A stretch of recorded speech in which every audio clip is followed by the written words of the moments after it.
Saúdo os irmãos, com a graça e a paz do nosso Senhor Jesus Cristo. Meus irmãos, peço que, para nossa edificação nessa manhã, você abra a sua Bíblia no livro de Gênesis, capítulo 41.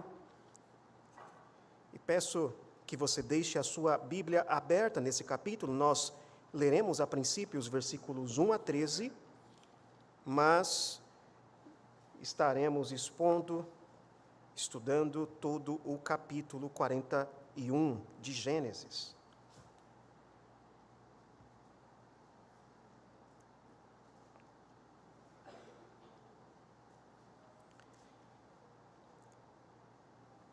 Assim diz a palavra de Deus. Passados 2 anos completos, Faraó teve um sonho. Parecia-lhe achar-se ele de pé junto ao Nilo. Do rio subiam 7 vacas formosas à vista e gordas, e pastavam no carriçal. Após elas subiam do rio outras 7 vacas, feias à vista e magras, e pararam junto às primeiras na margem do rio. As vacas feias à vista e magras comiam as 7 formosas à vista e gordas. Então acordou Faraó. Tornando a dormir, sonhou outra vez. De uma só haste saíam 7 espigas cheias e boas, e após ela nasciam 7 espigas mirradas, crestadas do vento oriental. As espigas mirradas devoravam as 7 espigas grandes e cheias. Então acordou o Faraó. Fora isto um sonho. De manhã, achando-se ele de espírito perturbado, mandou chamar todos os magos do Egito e todos os seus sábios, e lhes contou os sonhos, mas ninguém havia que lhes interpretasse. Então disse a Faraó, o copeiro-chefe: lembro-me hoje das minhas ofensas. Estando Faraó muito indignado contra os seus servos e pondo-me sob prisão na casa do comandante da guarda, a mim e ao padeiro-chefe tivemos um sonho na mesma noite. Eu e ele sonhamos, e cada sonho com a sua própria significação. Achava-se conosco um jovem hebreu, servo do comandante da guarda. Contamo-lhes os nossos sonhos, e ele nos interpretou a cada um segundo o seu sonho. E como nos interpretou, assim mesmo se deu. Eu fui restituído ao meu cargo, o outro foi enforcado. Que o Senhor nos ilumine e aplique ao nosso coração o consolo da sua palavra. Você já sofreu uma grande injustiça? Alguma vez já pecaram contra você de modo que lhe trouxe muito sofrimento, sentimento de impotência, um sentimento de indignação? E como nós geralmente ficamos quando algo assim acontece? Em fevereiro de 2021, lá na igreja que eu pastoreio hoje, em Mariporã, alguns ladrões entraram na igreja durante a noite e fizeram a festa. Levaram aparelho de som, computadores, projetores, instrumentos musicais. Só não levaram um projetor do teto porque estava grudado no teto. Todo o resto eles levaram, e quando isso ocorreu, nós ficamos bem tristes e bem indignados, principalmente com o fato de ladrões se aventurarem a assaltar, a roubar uma igreja. Coisas que eram dedicadas ao serviço a Deus, coisas que foram obtidas com muito suor, com as ofertas, com o esforço dos irmãos. Queríamos nossos bens de volta. Queríamos que os ladrões fossem pegos. E quando coisas assim acontecem, o tipo de pensamento que nos consola, muitas vezes, é a ideia de algum tipo de compensação, de justiça sendo feita, de que os ladrões devem ser pegos e pagar pelo que fizeram. Nós queremos ver o mal sendo derrotado, nós queremos vindicação. Geralmente é esse tipo de pensamento que nos consola quando somos injustiçados. E esse desejo não é algo necessariamente ruim. Na verdade, esse desejo reflete uma esperança escatológica. Nós aguardamos o dia em que haverá vitória definitiva sobre o mal. Nós aguardamos aquele que um dia virá para julgar o mundo inteiro e consumará a sua vitória. E há um reflexo desse anseio em nosso coração quando nós, diante do mal, diante da injustiça, nós queremos ver o mocinho derrotando o bandido. E quando nós assistimos filmes de ação, nós gostamos de ver aquele momento em que a justiça acontece. Mas, às vezes, também esse desejo em nós pode ser distorcido. Às vezes, nós queremos essa justiça sendo feita de modo antecipado. Nós não queremos esperar. Nós queremos aqui e agora. E é por causa desse tipo de desejo que muitas vezes, quando nós lemos histórias como a de José, nós podemos ler essa história de um modo distorcido. Nós entendemos mal essa história. Quando nós temos esse desejo de vindicação, de justiça em nosso coração, e lemos a história de José, nós podemos ver o capítulo 41 como sendo a vitória de José. José sofreu injustiça. José sofreu a rejeição e violência por parte de seus irmãos. Ele foi vendido como escravo. Ele tornou-se um estrangeiro, um peregrino em terra estranha. Ele foi acusado, preso injustamente e foi esquecido na masmorra por muitos anos. E nós não devemos ignorar e menosprezar o fato de que ele tinha 17 anos de idade quando foi vendido. Ele era um adolescente no final de sua adolescência e agora ele tem 30 anos. Durante 13 anos de sua vida, José foi esquecido pelos homens naquele lugar. E agora chegou o momento da exaltação. O momento em que José será levantado, ele ascenderá ao poder, ele receberá do próprio faraó a honra que ele merece. E muitas vezes, quando nós lemos esse capítulo, nós sentimos uma coceirinha no coração. Lemos esse capítulo e pensamos assim: se os irmãos de José pudessem vê-lo agora.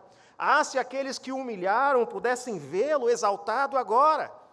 Aí vem na nossa mente até mesmo aquele verso da música: quem te viu passar na prova e não te ajudou, quando viu você na bênção, vai se arrepender, não é? A vitória tem sabor de mel. E quando nós vemos esse capítulo, de fato, José aqui ele está chegando ao topo do mundo. O Egito era a principal nação ali da região, da época, e José recebe um grande poder. Só que o capítulo 41 não é o final da história. A história de José tem mais 11 capítulos pela frente. E, aliás, nós não podemos nos esquecer de que a história aqui não é sobre José. Esta não é a história de José. E algo que nos ajuda a enxergar isso de modo literário, você deve se lembrar, ou você deve ter estudado alguma vez, que o livro de Gênesis, ele é dividido em gerações. Há um termo hebraico, a palavra hebraica, toledô, a ideia de gerações. Vários momentos ao longo do livro de Gênesis, você tem um marcador de início de uma sessão que diz mais ou menos assim: esta é a geração de. Então, nós temos diversas gerações. E em qual sessão ou em qual geração nós estamos aqui? Se você for lá no capítulo 37, versículo 2, você verá escrito assim: esta é a história, ou esta é a genealogia de Jacó. Então, depois dessa fala, esta é a história de Jacó, esta é a genealogia de Jacó, começa a história de José. O que nos deixa muito claro que essa história, na verdade, não é de José. Essa é a história da descendência de Jacó. Esta é a história do povo de Deus. O tema dessa história não é sobre como um jovem sofreu e um dia foi exaltado, mas é como Deus dirige o seu povo e o conduz segundo o seu propósito. E veja que o próprio José não enxergava este momento de sua vida como sendo o final de sua história. Ele mesmo diz no versículo 52 que o Egito é a terra de sua aflição. Mesmo se tornando o segundo homem do Egito, mesmo se tornando muito poderoso, recebendo bens, riquezas, tendo uma esposa, tendo filhos, ele ainda não enxergava aquele momento, aquela terra, como sendo o seu final feliz, o seu destino final. A sua esperança estava em outro lugar. E algo que ajuda você a enxergar isso também é quando você vê lá no capítulo 50, quando José faz um pedido muito simples ao seu povo, aos seus filhos, que quando os seus descendentes forem para a terra prometida, forem, enfim, retornar a Canaã, que os seus ossos sejam levados para lá. Esperança essa que se cumpre em Êxodo capítulo 13, versículo 19, Moisés leva consigo para Canaã os ossos de José, E o autor de Hebreus, ele vai dizer, lá em Hebreus capítulo 11, versículo 22, que nisto se manifesta a fé desse homem, a fé de José. Ou seja, onde é o final feliz dele? Onde está a sua esperança? Onde está o seu coração? Não estava ali, no Egito. Por mais honra que ele pudesse receber ali, o seu coração, o seu final feliz, estava na terra prometida por Deus. E enquanto não chegasse lá, José estava na terra da aflição. José está na terra da aflição. E o que eu quero estudar com você nessa manhã, o que nós podemos ver aqui, são algumas verdades preciosas que nós devemos nos lembrar enquanto nós estivermos em aflição. Verdades sobre a providência de Deus, verdades que nós nos esquecemos e que devemos ter em mente para poder nos sustentar, para poder nos manter firmes enquanto passamos por tempos de aflição. E a primeira verdade que nós vemos aqui, na aflição, lembre-se disto, você é lembrado por Deus. Primeira verdade para a terra da aflição, você é lembrado por Deus. Você pode se sentir esquecido, você pode ter se cansado de esperar, pode parecer que Deus se esqueceu de suas promessas, das promessas de que Ele estaria sempre com o seu povo, sempre amparando o seu povo, cuidando do seu povo, de que todas as coisas cooperam para o bem daqueles que amam a Deus, mas o Senhor não se esquece de seus filhos. Acompanhe comigo a história. Veja que José estava esperando há um bom tempo. O texto diz que passaram-se 2 anos. 2 anos depois de quê? No capítulo 40, nós temos aquele momento em que José, na prisão, interpreta os sonhos do copeiro-chefe e do padeiro de Faraó. Deus dá a José a interpretação do sonho daqueles homens. E aquele momento em que esses sonhos acontecem, e Deus lhe dá a interpretação a José, nós temos um prenúncio, temos um sinal de que Deus estava operando, Deus estava fazendo alguma coisa. Talvez José ali, esquecido na prisão, pensasse, até que enfim, parece que algo está ocorrendo, talvez alguma mudança esteja prestes a acontecer. E o que José faz então? Ele interpreta, Deus lhe dá a interpretação dos sonhos do padeiro e do copeiro-chefe, e quando ele interpreta os sonhos, ele diz ao copeiro-chefe: peço que lembre-te de mim quando tudo te correr bem. Versículos 14 e 15 do capítulo 40. Lembre-te de mim e faças menção de mim a Faraó. E o copeiro, então, é libertado. Mas ele não se lembra de José. Ele se esquece de José. Quando José pensa que, enfim, algo vai acontecer, enfim, alguma coisa está andando, mais 2 anos se passam e José permanece na prisão. Até que Faraó tem um sonho muito estranho, versículos 1 a 7. Nesse sonho, 7 vacas gordas saem do rio Nilo e depois vem 7 vacas magras que devoram as gordas. Então, um segundo sonho, 7 espigas cheias nascem da planta e depois 7 espigas mirradas e as mirradas devoram as cheias. É um sonho assustador. É um sonho, no mínimo, estranho. E Faraó fica perturbado e manda chamar todos os sábios do Egito para interpretar o sonho. E os sábios do Egito eram conhecidos como intérpretes de sonhos. Eles eram especialistas, eles acreditavam que eram capazes de prever o futuro, mas nenhum deles conseguiu interpretar os sonhos de Faraó. Porque trata-se de um sonho diferente, é um sonho de fato dado por Deus. E somente Deus pode interpretar os caminhos de sua providência. Então, nesse momento em que Faraó está irado, irritado, perturbado, o copeiro se lembra de José. Ele se lembra de quando ele mesmo foi alvo da ira de Faraó e lembra-se daquele jovem hebreu que o ajudou naqueles dias de prisão. Ele havia se esquecido, mas então, no momento oportuno, ele se lembra. Meus irmãos, considerem quem escreveu esse relato. Quem escreveu o Pentateuco? Foi Moisés. E Moisés escreveu essa história ao povo de Israel. Aquele povo que foi escravizado no Egito, assim como José. José foi servo, foi escravo, esteve ali numa condição de serviço por 13 anos. O povo de Israel foi escravizado no Egito por 400 anos. Então não é à toa que Moisés está contando essa história ao povo de Israel. Deus não se esqueceu do seu povo. Deus não se esqueceu de suas promessas pactuais. O Senhor estava com o seu povo, Ele esteve com José o tempo todo. E isso é um refrão que nós temos na história de José, no livro de Gênesis, uma frase que se repete diversas vezes. É a seguinte frase: o Senhor era com José. Em Gênesis capítulo 39, versículos 2 e 3, quando José estava na casa de Potifar, o narrador diz: o Senhor era com José. Quando José estava na prisão, o Senhor era com José. O próprio Faraó, quando coloca José sobre o governo do Egito, nos versículos 38 e 39, Faraó reconhece isso, que o Senhor era com aquele jovem.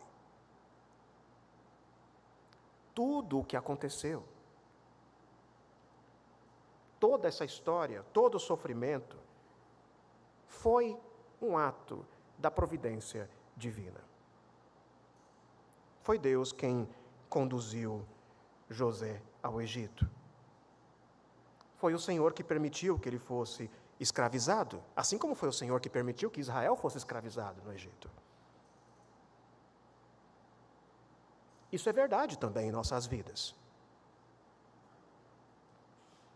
As aflições não significam, o fato de passarmos por aflições não significa que nós fomos esquecidos por Deus. Os filhos de Deus passam por sofrimento. E tanto o sofrimento quanto o livramento são atos, são resultado da providência de Deus. E isso é algo que nós não costumamos pensar.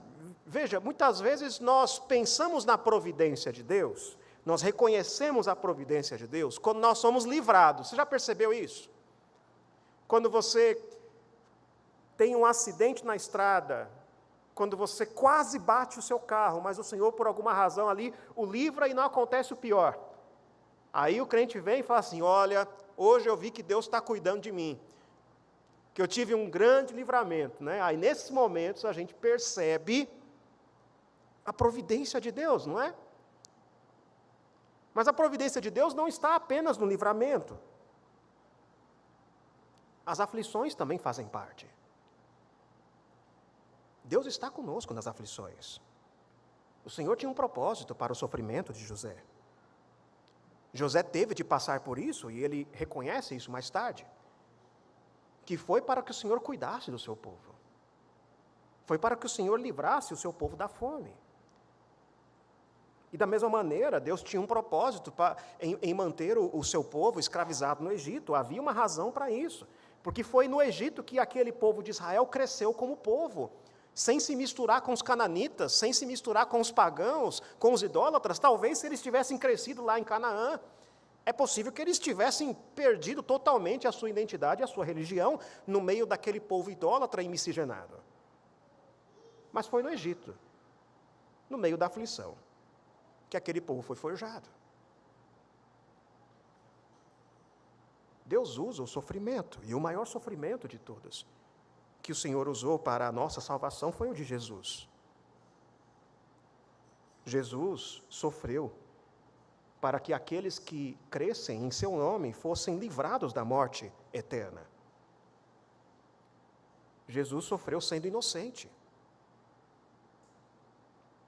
Ele foi injustiçado. E justamente por ter sofrido de modo injusto, é que ele pode compadecer-se de nosso sofrimento. Então, quando você estiver sofrendo, não murmure contra Deus. Não pense que Deus se esqueceu. Deus não se esquece dos seus filhos. Ele se lembra do seu povo. E a segunda verdade que você deve se apegar em momentos de aflição, que você deve se lembrar, é esta: a vitória não é aqui. Essa é a segunda verdade que nós vemos nesse texto. A vitória não é aqui, não é nesta vida, não é nesta era. E isso nós vemos na história, na maneira como ela continua a partir do versículo 14. Eu peço que você preste atenção.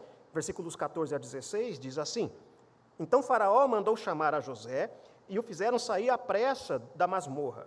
Ele se barbeou, mudou de roupa e foi apresentar-se a Faraó. Este lhe disse: Tive um sonho, e não há quem o interprete. Ouvi dizer, porém, a teu respeito, que quando ouves um sonho, podes interpretá-lo. Respondeu-lhe José, não está isso em mim, mas Deus dará resposta favorável a Faraó. Então veja, José é tirado da masmorra, Faraó manda chamar José.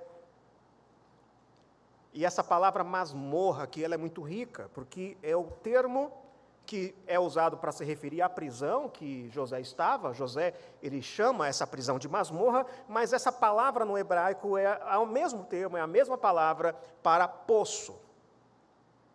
Muito interessante quando nós estudamos essa palavra. É o mesmo termo usado para poço, masmorra, é a mesma palavra. O próprio José usa esse termo no capítulo 40, versículo 15, para se referir à sua situação. Ele diz assim, eu não fiz nada para estar nesta masmorra. Podemos considerar como masmorra ou poço a situação em que José está, desde o momento em que seus irmãos o desceram ao poço, até agora. José foi colocado num poço por seus irmãos e nunca mais saiu. Ele está no poço. Mas agora, enfim, ele é tirado da masmorra, ele é tirado do poço. Então ele entrou no poço quando seus irmãos o puseram, e agora ele será tirado do poço. Mas preste atenção nisso, alguma coisa não está certa. Ele sai do poço. Ele foi tirado do poço, só que no país errado. Ele não estava na terra prometida, na terra da promessa, ele estava no Egito. Ele foi tirado do poço, mas não por seus irmãos, não por seu pai, mas por Faraó. Esta não é a redenção final. Esta não é a salvação que José esperava. Então Faraó pede que José lhe interprete os sonhos, pois ele ouviu falar de sua habilidade. José corrige Faraó, dizendo, isso não está em mim, mas é Deus que dá a resposta favorável, apenas o Senhor pode revelar os seus mistérios. Então Faraó conta o sonho a José, versículos 17 a 24, você pode acompanhar na sua Bíblia, e aqui nós podemos ver, na maneira como Faraó relata o seu sonho, o que foi que impressionou Faraó, o que o deixou perturbado. E o que o deixou perturbado não foi essa cena de filme de terror, de vacas magras devorando vacas gordas. Não foi isso que o assustou. O que assustou o Faraó foi o fato daquelas vacas serem magras. Ele nunca viu vacas magras, tão magras, assim no Egito. O Egito tinha orgulho da produtividade de sua terra. O rio Nilo era para eles um símbolo de fertilidade, aliás, era considerado uma divindade. Então aquela imagem de escassez extrema, deixa Faraó assustado. Então José interpreta o sonho de Faraó, dizendo, Deus manifestou a Faraó o que há de fazer. E José usa uma linguagem aqui que prefigura o jeito de falar dos profetas.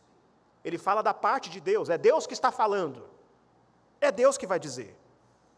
E ele fala o que há de acontecer. Ele diz, virão 7 anos de fartura e depois 7 anos de escassez. Isso é algo certo, vai acontecer e vai acontecer rápido. Deus já está preparando isso, é breve. E Deus manda o sonho 2 vezes, versículo 32, você vê isso? Os sonhos são repetidos, isso é um padrão que nós vemos no Antigo Testamento, para confirmar que aquele sonho de fato vem de Deus. Não era um mero sonho, mas era de fato algo que vem da parte de Deus, esse sonho repetido. E diante disso, o Faraó deve cumprir certas instruções, versículos 33 a 36. Ele deve colocar um homem sábio sobre a terra do Egito, alguém que siga as instruções do Senhor e haja de acordo. Um homem que ajunte no tempo de fartura, para que haja mantimento no tempo da fome.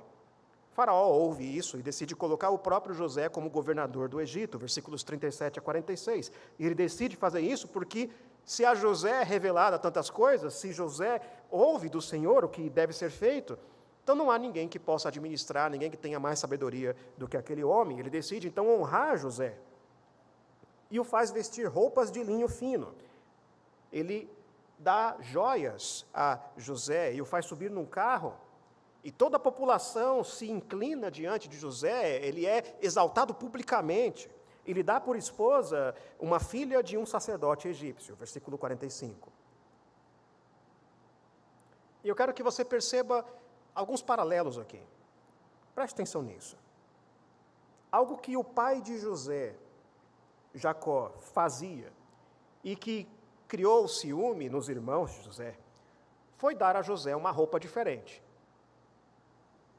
Lá no capítulo 37, Jacó honrava José de um modo especial diante dos outros, porque ele amava mais a José. Isso é fato.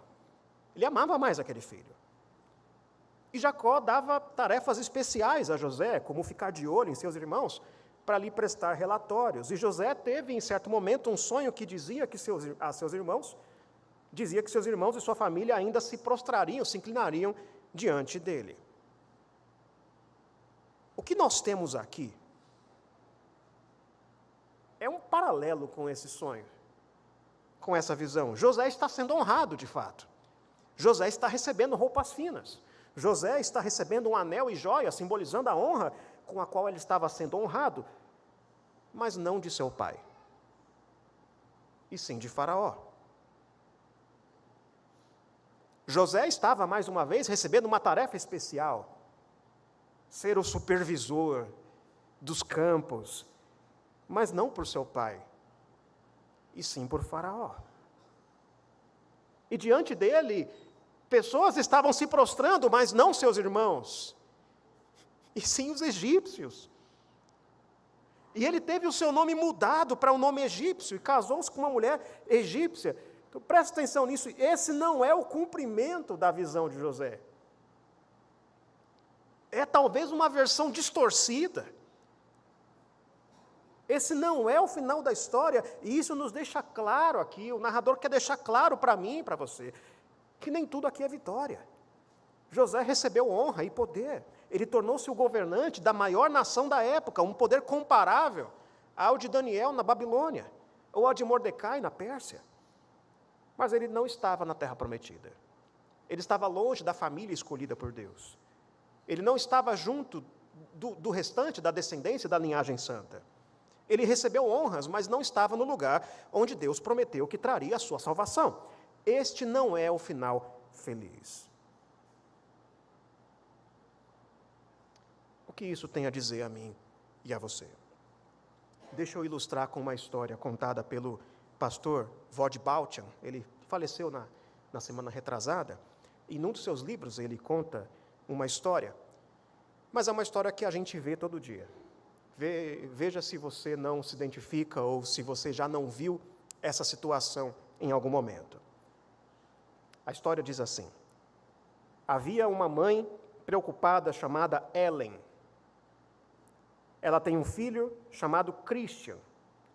E por causa desse filho, ela fica sempre de joelhos. Com frequência, ela liga para os presbíteros da igreja para orarem por seu filho.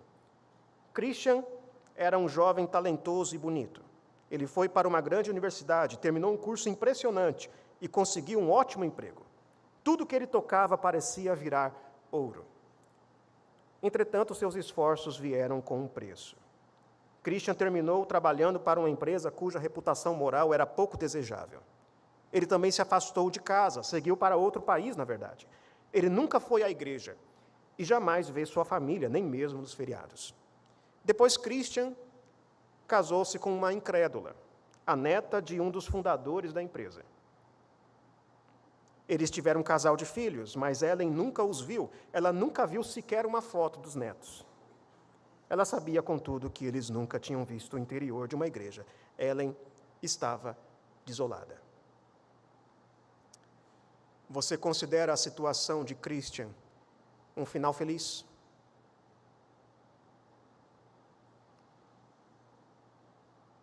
Isso parece vitória para você?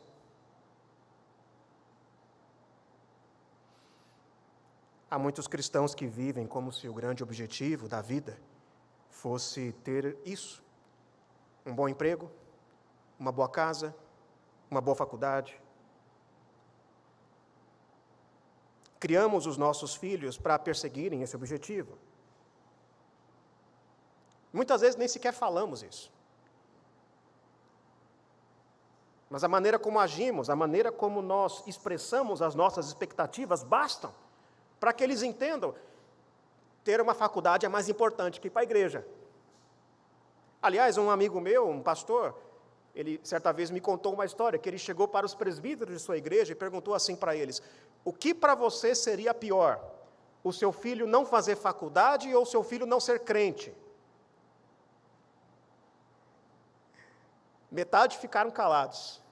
E os mais piedosos disseram assim: pastor, não dá para ter os dois?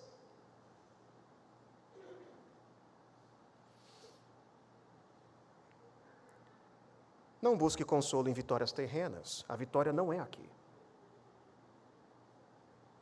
Não busque consolo em falsos finais felizes. A sua esperança na aflição não deve estar no fim da doença. Não deve estar no fim do desemprego. Não deve estar em recuperar o que foi perdido. A grande vitória não é ter o carro do ano, não é vencer na vida, não é chegar no alto patamar depois de sair da pobreza. O verdadeiro consolo nesse mundo de aflição é o descanso prometido por Deus. Os patriarcas descansavam nesse descanso, eles esperavam esse descanso. Hebreus capítulo 4 nos diz claramente isso, que eles aguardavam um descanso. Esse descanso era simbolizado pela terra prometida, eles descansariam na terra que Deus lhes prometeu conceder, mas a terra era apenas uma sombra. A terra era um tipo. Ela aponta para o descanso que Cristo nos traz. O descanso das obras. O descanso para os cansados e abatidos, o descanso prometido aos que creem no Senhor Jesus. Esse era o consolo de José. Esse deve ser o meu e o seu consolo. Então, quando você estiver passando por sofrimento, não ponha a sua esperança: ah, pastor, eu estou doente, mas eu sei que eu vou fazer um tratamento médico e eu vou melhorar, vai ficar tudo bem. Não seja essa a sua esperança. A nossa esperança não está no livramento temporal. É possível que o Senhor lhe dê alívio. É possível que o Senhor lhe dê algum livramento. É possível que nesta vida você receba alguma honra. E se isso acontecer, glória a Deus. Sirva o Senhor. Use isto para a glória de Deus, mas não ponha nisso o seu coração. O verdadeiro descanso não chegou. Somente em Cristo. Mas enquanto não há descanso, o que nós temos? Essa é a terceira lição. A terceira verdade que você deve se lembrar na aflição é esta: há consolo em meio à aflição. Veja os versos 47 a 57. Acompanhe comigo. Nos 7 anos de fartura, a terra produziu abundantemente. E ajuntou José todo o mantimento que houve na terra do Egito, durante os 7 anos, e o guardou nas cidades. O mantimento do campo ao redor de cada cidade foi guardado na mesma cidade. Assim ajuntou José muitíssimo cereal, como a areia do mar, até perder a conta, porque ia além das medidas. Antes de chegar a fome, nasceram 2 filhos a José, os quais lhe deu Asenate, filha de Potífera, sacerdote de On. José, ao primogênito, chamou de Manassés, pois disse: Deus me fez esquecer de todos os meus trabalhos e de toda a casa de meu pai. Ao segundo chamou-lhe Efraim, pois disse: Deus me fez próspero na terra da minha aflição. Passados 7 anos de abundância que houve na terra do Egito, começaram a vir os 7 anos de fome, como José havia predito. E havia fome em todas as terras, mas em toda a terra do Egito havia pão. Sentindo toda a terra do Egito a fome, clamou o povo a Faraó por pão, e Faraó dizia a todos os egípcios: Ide a José, o que ele vos disser, fazei. Havendo, pois, fome sobre toda a terra, abriu José todos os celeiros e vendia aos egípcios, porque a fome prevaleceu na terra do Egito, e todas as terras vinham ao Egito para comprar de José, porque a fome prevaleceu em todo o mundo. Então aqui nós temos o que acontece depois. José se torna governador do Egito, a terra produz abundantemente, e José faz aquilo que ele propôs: ajunta mantimentos nos dias de fartura para os dias de escassez. E Deus abençoa o trabalho de José. E Deus também abençoa José com filhos. E perceba que José deu nomes hebreus aos seus filhos. Não eram nomes egípcios, eram nomes hebreus. José estava no Egito, casou-se com uma mulher egípcia, recebeu um novo nome, o nome daquela terra, daquele povo, mas ele não se esqueceu de sua identidade. E os nomes que José dá a seus filhos nos dão um vislumbre do que havia em seu coração. O primeiro nome é Manassés.